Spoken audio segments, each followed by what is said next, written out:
আশা করি ভালোই আছো, ঘরে আছো, সুস্থ আছো।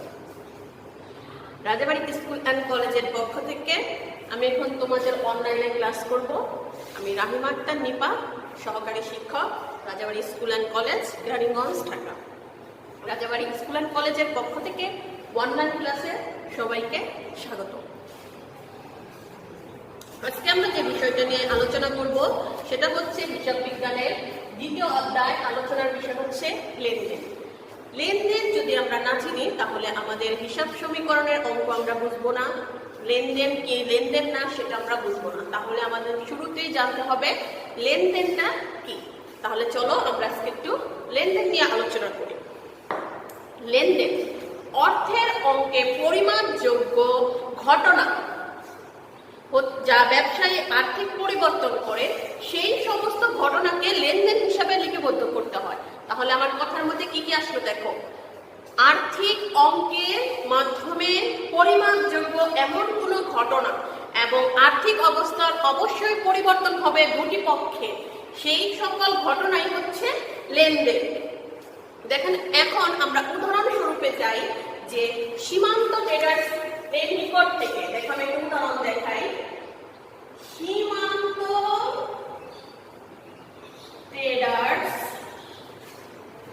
এর নিকট থেকে ৫,০০০ টাকার পণ্য ক্রয় করা হলো।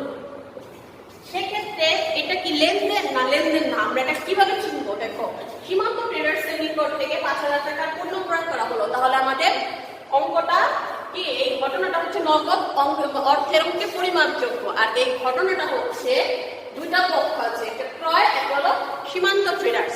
তাহলে দুটি পক্ষ আছে, আর্থিক অবস্থারও পরিবর্তন হয়েছে প্লাস অর্থের অঙ্ক পরিবর্তিত, সুতরাং এই ঘটনাটি হচ্ছে লেনদেন। আরেকটা ঘটনা দেখি যে ১০,০০০ টাকার পণ্য ক্রয়ের ফরমায়েশ প্রদান করা হলো।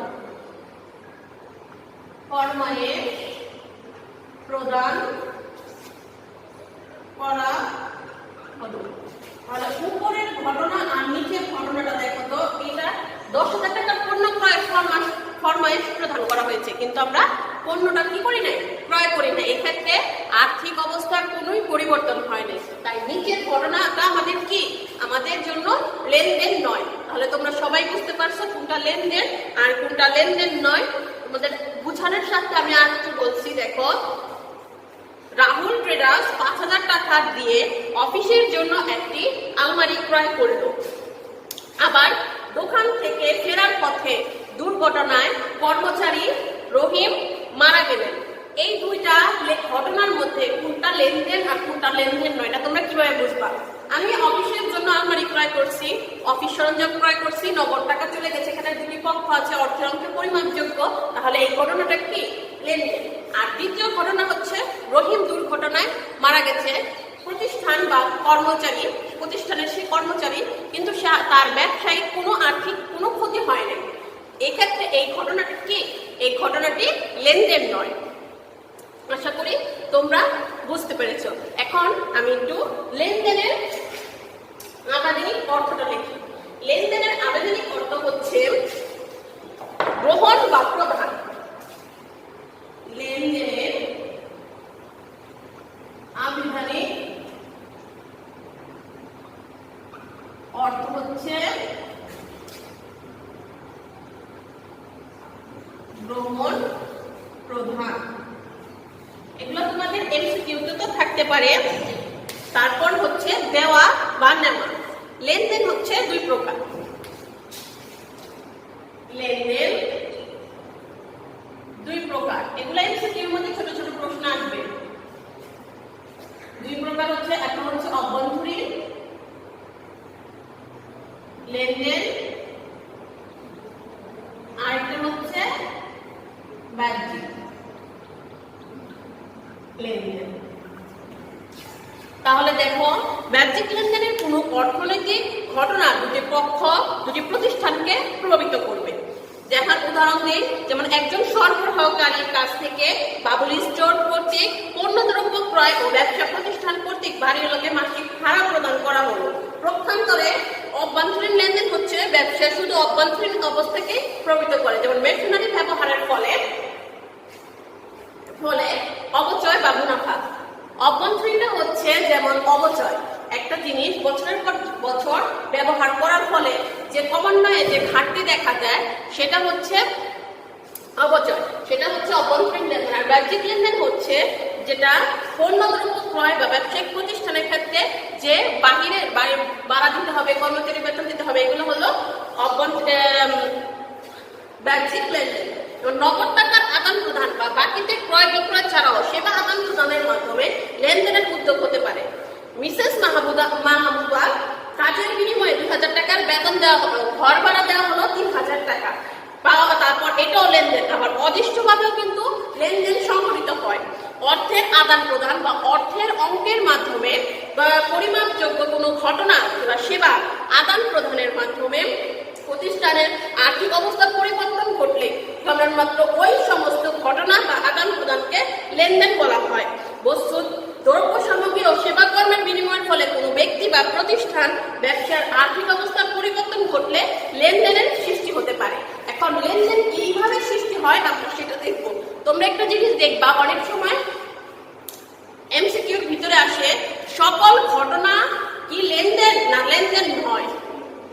এটা তোমরা কিভাবে বুঝবে? এখন তো বুঝতে পারলাম, যেটা অর্থের অঙ্কের পরিমাপযোগ্য সেই সব ঘটনা যেটার মধ্যে দুটি পক্ষ থাকে এবং যেটা আর্থিক অবস্থার পরিবর্তন করে, এই সমস্ত ঘটনাগুলোকে লেনদেন বলে। সকল ঘটনা লেনদেন, কিন্তু সকল ঘটনা লেনদেন নয়, কিন্তু লেনদেন হচ্ছে ঘটনার সব লেনদেনই হচ্ছে প্রত্যেক লেনদেনই হচ্ছে ঘটনা। দেখো আমি তোমাদের একটা কথা বলি, প্রত্যেক লেনদেন হচ্ছে ঘটনা, কিন্তু প্রত্যেক লেনদেন কি ঘটনা নয়। এটা তোমাদের এমসিকিউর ভিতরে আসতে পারে, এটা কতটুকু সত্যি। এখন আমরা লেনদেনের বৈশিষ্ট্যগুলো দেখবো, আর লেনদেন যে কি এটা কিভাবে তোমরা চিনবে। তাহলে এক নম্বর তোমাদের আগেই বুঝিয়েছি অর্থের অঙ্কে পরিমাপযোগ্য। তাহলে আমরা লিখবো লেনদেন অবশ্যই কি হতে হবে? অর্থের অঙ্কে পরিমাপযোগ্য হতে হবে। অর্থের অঙ্কে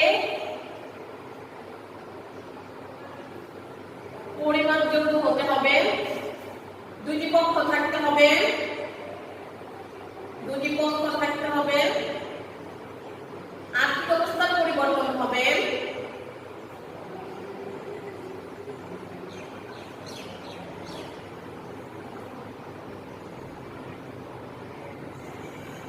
স্বয়ংসম্পূর্ণ স্বতন্ত্র হবে।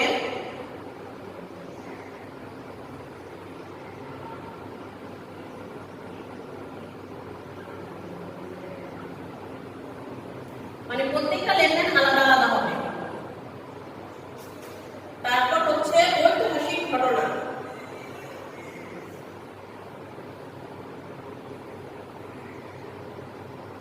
আর লেনদেনকে অবশ্যই দৃশ্যমান হতে হবে।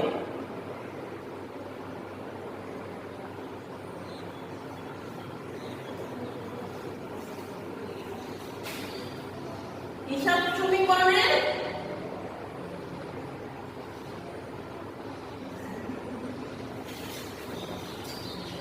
প্রভাব বিস্তার।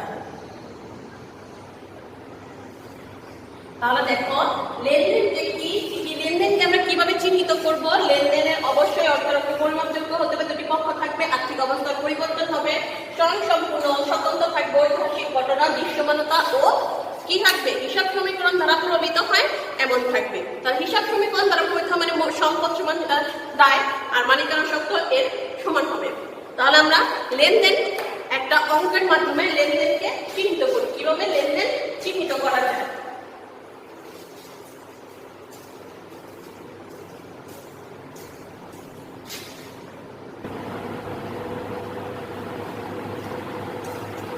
শিক্ষার্থীরা দেখো আমি একটা অঙ্ক ছোট্ট করে একটা অঙ্ক লিখেছি। সুয়েল এন্টারপ্রাইজ 2017 সালের জানুয়ারি মাসের লেনদেন হলো নিম্নরূপ। নগদে 5,000 টাকা পণ্য ক্রয়, একজন পালনকারীকে 10,000 টাকা প্রদান, বিজ্ঞাপন বাবদ 2,000 টাকা প্রদান, হাসিল হতে প্রতি মাসে 10,000 টাকার পণ্য উত্তোলন উত্তোলনের চুক্তি। তাহলে এগুলা কি লেনদেন না লেনদেন না, আমরা কি এটা বের করব। তাহলে দেখো 1 নাম্বারটা নগদে 5,000 টাকার পণ্য ক্রয়, এটা হচ্ছে লেনদেন। একজন মাল তাকে 10,000 টাকা প্রদান, লেনদেন। দুই পক্ষ, এক পক্ষ কে পরিশোধ করেছে, বিজ্ঞাপন বাবা 2,000 টাকা প্রদান, এটা খরচ হয়েছে, নগদ টাকা আদান প্রদান হয়েছে। হাসিমের প্রতি মাসে 10,000 টাকার পণ্য উত্তোলনের চুক্তি সম্পাদন করেছে, আমাদের এখনো পণ্য ক্রয় করি নাই, শুধুমাত্র চুক্তি করছি বা ফরমাইশ প্রদান করেছি, এটা লেনদেন নয়। তাহলে তোমরা যে ছকের মাধ্যমে দিবা সেটা হচ্ছে এইভাবে দিবা, অঙ্কটা তোমরা তুলে রাখছো নাকি, তোমরা এভাবে দিবা।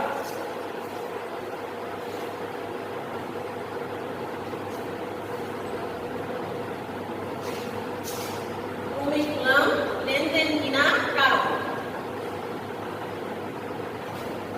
লেনদেন কিনা,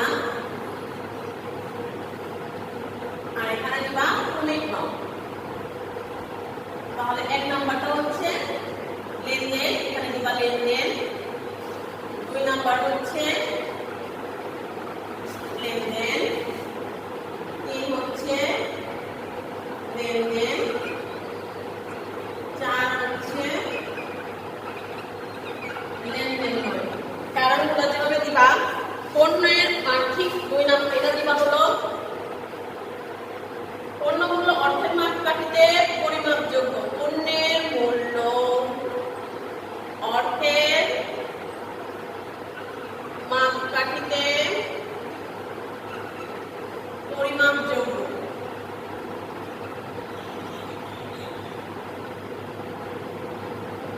দুইতে দিবা পাওনাদার পরিশোধের ক্ষেত্রে আর্থিক অবস্থার পরিবর্তন হয়েছে, আর্থিক অবস্থার পরিবর্তন হয়েছে, আর্থিক অবস্থার পরিবর্তন হয়েছে। 3 দিবা হলো বিজ্ঞাপন খরচ করা, নগদের মূল্য পরিশোধ করা, আর্থিক মূল্য পরিশোধ হয়েছে, নগদে ব্যয় হয়েছে, আর্থিক অবস্থার পরিবর্তন হয়েছে। আর এটা দিবা এখানে অর্থের অঙ্ক পরিবর্তিত, কিন্তু কোনো আর্থিক অবস্থার পরিবর্তন হয় নাই, আর্থিক অবস্থার পরিবর্তন হয় নাই। তাহলে কোনটা লেনদেন আর কোনটা লেনদেন নয় নিশ্চয়ই তোমরা বুঝতে পেরেছো। আজকে এ পর্যন্তই। আমাদের ক্লাসগুলো তোমরা নিয়মিত রাজাবাড়ি স্কুল অ্যান্ড কলেজে ফলো করবে, এবং কোনো সমস্যা থাকলে তোমরা আমাদেরকে কমেন্ট বক্সে কমেন্ট করে জিজ্ঞেস করতে পারো। সবাই ভালো থাকবে, সুস্থ থাকবে। ধন্যবাদ সবাইকে।